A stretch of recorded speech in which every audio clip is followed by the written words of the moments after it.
Yeah, I think when I was thinking about how to construct this meeting, I kind of thought about the title and thought about why it's important that we come to some working understanding of what we actually mean by fascism. Because unless we have that, we're unable to construct the required strategy in order to meet the challenges that such a movement would pose. And also because there are different interpretations of what fascism might mean. There are liberal interpretations and there are Marxist ones. And there are also debates about how best to, as I say, meet the challenge of the potential of fascism. And one of the people that I have studied a little bit and I think has provided some useful kind of framework for considering what we mean by fascism is an American political scientist called Robert Paxton. And he makes a suggestion, which I think is useful, that rather than starting with a definition of fascism, why don't we instead start with the strategy? What are the objectives strategically of a fascist movement? And when we begin to understand what those are, we can come to, I think, a clearer view of what fascism actually is. And so to do this, I'm going to look through Germany in the 1930s, a little bit in the 1920s. I want to talk about Trotsky's appreciation of what fascism is and how to confront it in that period and then to look at the position that we're in today to work out the coordinates for how fascism might emerge in the 21st century, and therefore to draw some strategic conclusions as a result of that. So I think the first thing to say is that there are two primary reasons, two primary tributaries, if you like, that feed the ideas and the organization of fascism towards the earlier part of the last century. First is that it grows out of the calamity of the First World War, which breeds a really intense social crisis, an intense crisis of the economy, and which comes on the back of the deaths of millions and millions of working class people across Europe. But that at the same time as revolutionary movements in places like Germany also fail to meet their objectives.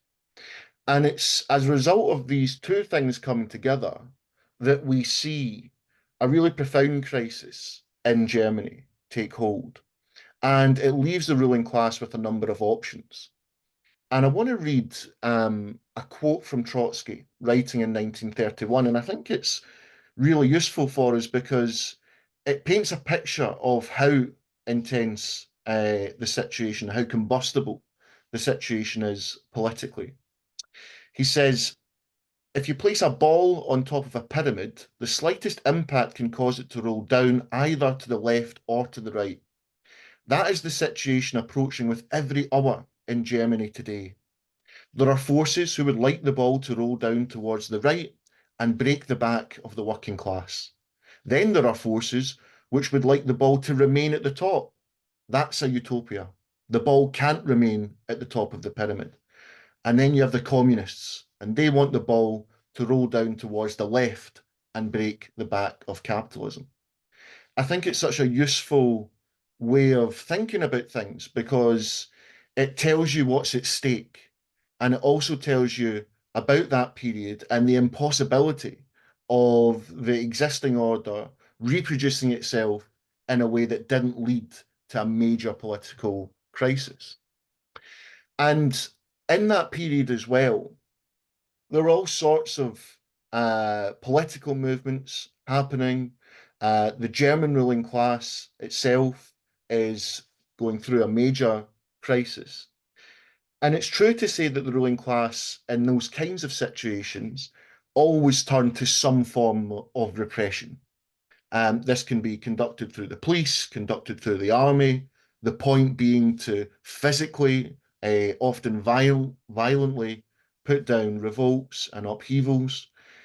And as capitalism develops, so does a mass working class movement. And there was a huge amount of political activity at the time, a huge amount of political engagement, that these were discussions that were taking place right across German society.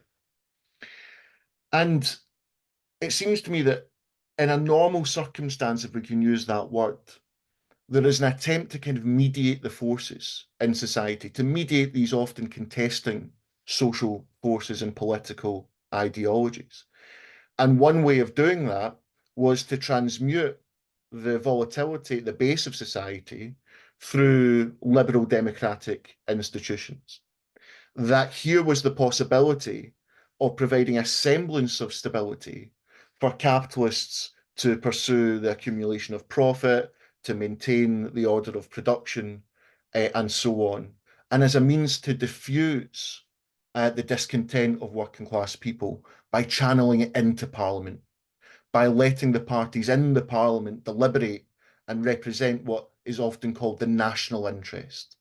In other words, all these competing interests at the base of society are to be subordinate. They are to be down the pecking order when it comes to the structure of politics in favour of what is called the national interest. And you'll hear that term quite a lot in politics today. They talk about the national interest.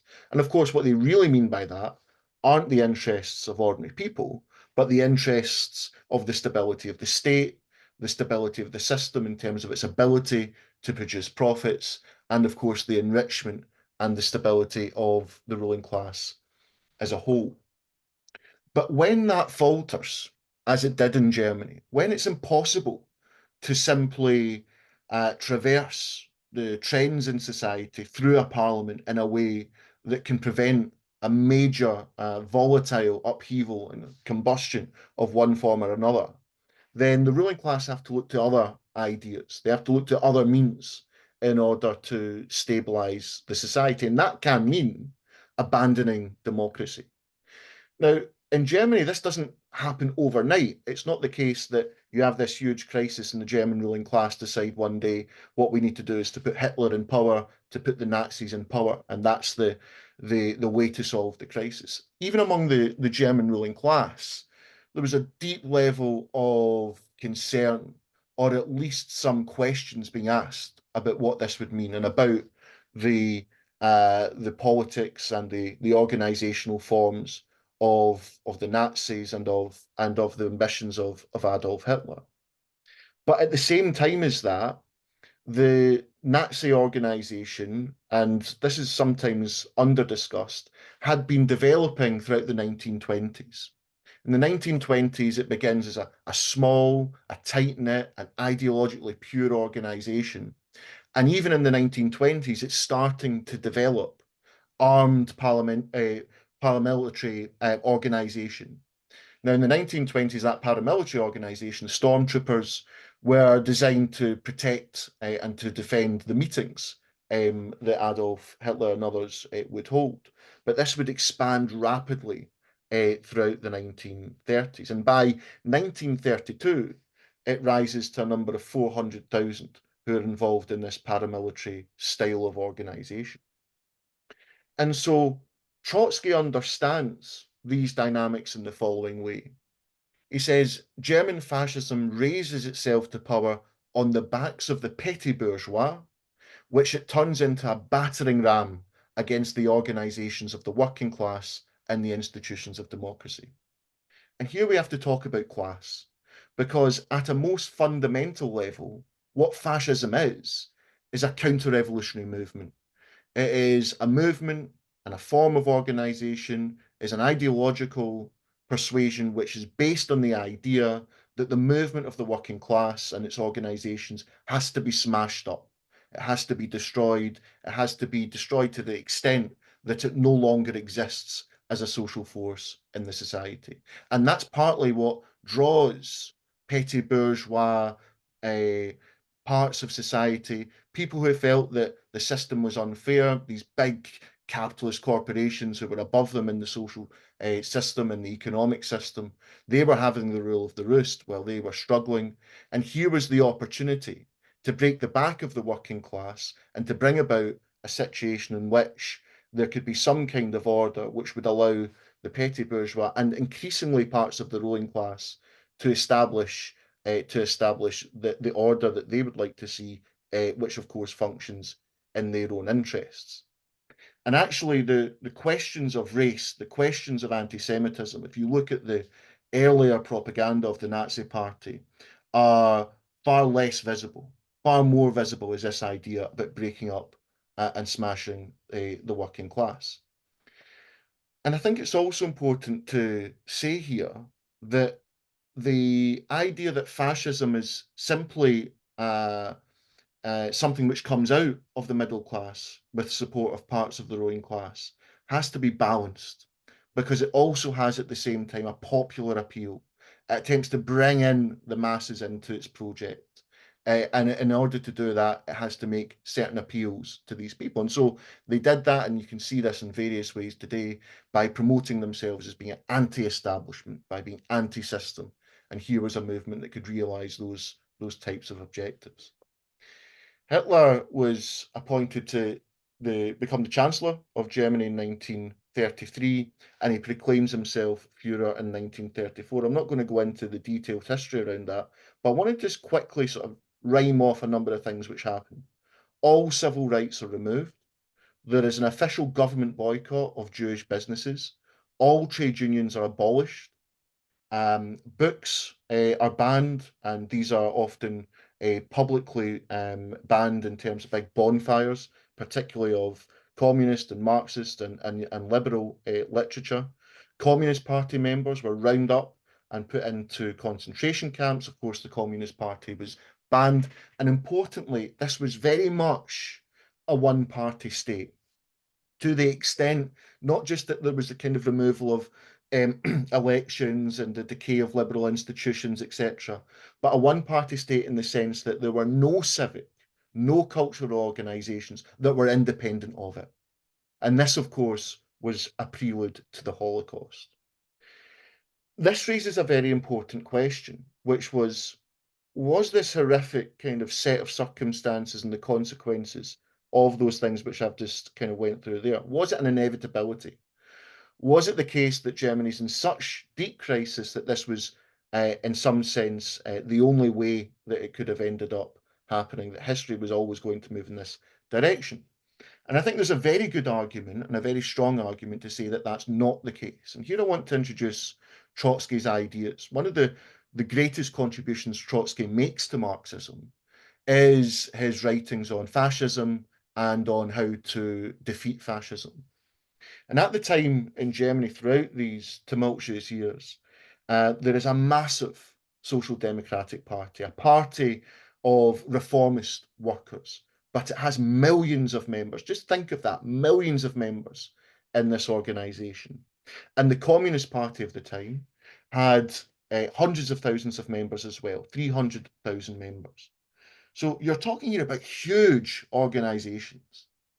And they had the potential, the ability to bring together, if they were to coordinate, a united front between revolutionaries and the Communist Party and another smaller organizations and the millions involved in the reformist Social Democratic Party.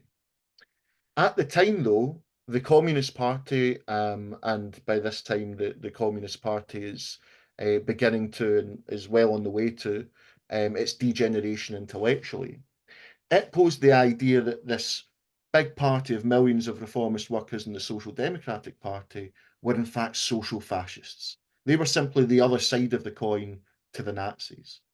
And this meant that the formation of the United Front required didn't come to pass. So what we have then, as a result of that, is I think the need for both analysis about the exact nature of fascism, about its prioritization in its early phases about destroying the working class, and the need for a united front to it. And if you don't get the analysis right, then you end up making a mistake which is of historic proportions. It leads to the greatest defeat of the working class movement in history. So, with all that said, I want to now move us into the situation today. And I think that there is too much of the use of the word fascism being thrown about and being applied to political opponents who aren't actually fascists and who may be very right wing and very reactionary and so on and so forth, but who are not fascists. At the same time, that doesn't mean that the situation today doesn't have the possibility of something far more serious in terms of the development of fascism in this century emerging. We have economic crisis. We have a social crisis. You know, that quote that I read from Trotsky at the start, where you have this idea of the pyramid and the ball at the top. It does feel a bit like that, doesn't it? When it comes to the political centre. I mean, you look at the United States today, there's no sense of there being ideological unity behind the American state. There is a deep crisis, a deep polarization. And you can see that here and across Europe as well. But how we interpret events is extremely important. I mean, if you look at something like Brexit, for example, there's a layer of liberal opinion which metabolized Brexit as being a kind of prelude to fascism. And this meant that there was a suggestion about how that should be confronted, that the left, the revolutionary left, people like us, should in some sense subordinate ourselves into an alliance with the liberal centre, and that this was the best way to beat back this reactionary tide. Of course, we would take a different view that in fact it's precisely because of the failures of the Liberal centre, precisely the reasons that Brexit exists in the first place and the kind of politics that runs through it is a result of the parties of the Liberal centre and of the neoliberal economic system, and that those would have to be confronted independently, independently of as I say, the Liberal centre. One thing that I would like to say about people like Farage, Farage is a kind of classic right-wing reactionary. Economically, he's a Thatcherite. One thing that I think is not talked about enough is his class politics, that he has a very distinctive approach to class politics. He's very anti-union.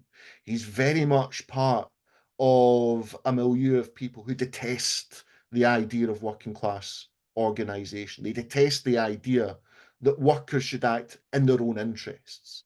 This completely countervails his view of what an economy and what a society is.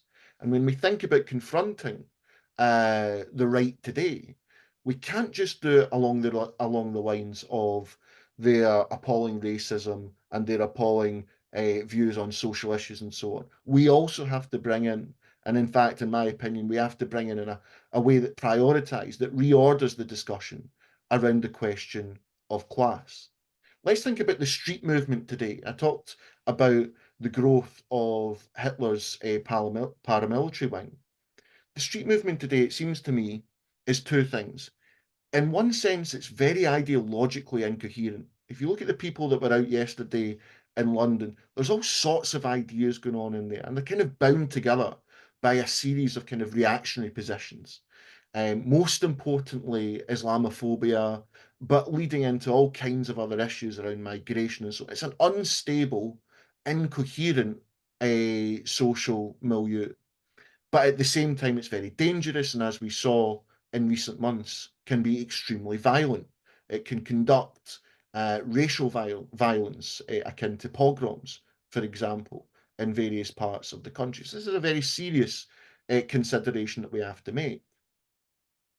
But I think the purpose in socialist intervention at this stage is to inhibit the process of it becoming more ideologically coherent, of it becoming more organisationally structured and effective.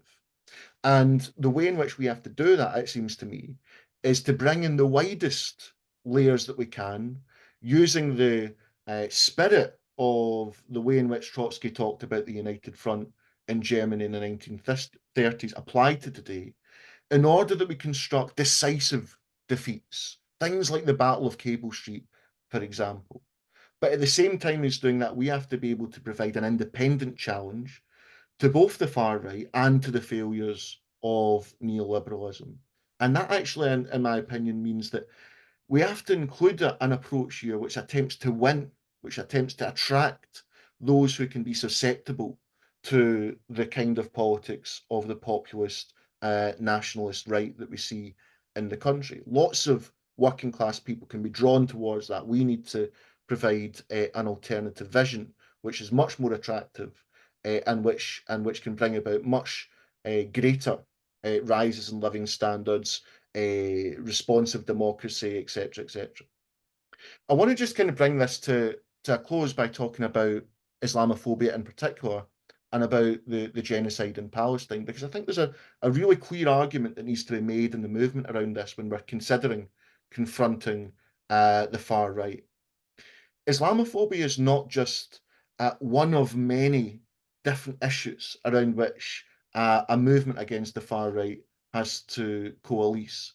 It's the primary issue around which the far right are mobilizing around today. It's the primary way in which they manage to appeal to people on a popular basis. And this idea of Islamophobia is reinforced not just by the likes of Tommy Robinson or Nigel Farage or these types of people. It's at the core of state policy. It's at the core of the most reactionary elements of liberalism, even in this country. It's a paradigmatic framework which rationalizes Western foreign policy. And if you conduct a genocide against Muslims in Gaza, the only way that that's going to benefit social forces in this country when it comes to Islamophobia is to underwrite, is to add an exclamation point across the talking points of the far right when it comes to how they describe Muslims, because it's a systematic pattern of dehumanization that we see in Gaza and across the Middle East. And that absolutely exists in this country today. So Islamophobia is at the very top, it seems to me, of the agenda when it comes to combating the far right. And that's why the anti-war movement is so important. The anti-war movement is the key link in terms of its repudiation of Islamophobia because it ties it directly to the horrific foreign policy which is being pursued and which is ending up in the genocide that we see in Gaza. The same goes for civil liberties. I mean, without going over the top here, when you think about who's actually creating the kind of authoritarian atmosphere in society, it is people like Keir Starmer.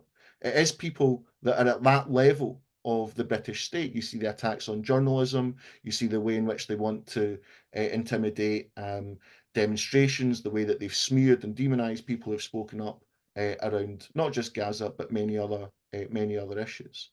So I think I'll just conclude on that basis by saying that fascism is a distinct idea. Its most important objective is to destroy the working class movement. It introduces its racism, its genocidal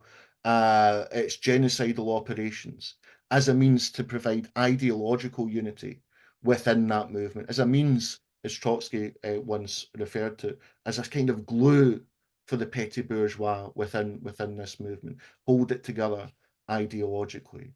And also that fascism is not just a word that we can throw around at anyone.